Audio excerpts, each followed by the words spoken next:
আজকে বানাবো আমি ইলিশ বেগুন।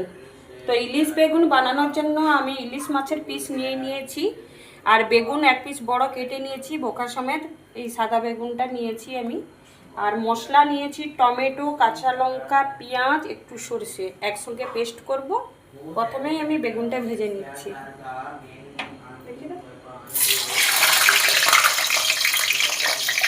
লঙ্কা, টমেটো, পেঁয়াজ আমি প্রথমে এটা পেস্ট করব, তারপরে সরষাটা দিয়ে দেবো।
হয়ে গেল আমার ইলিশ বেগুন।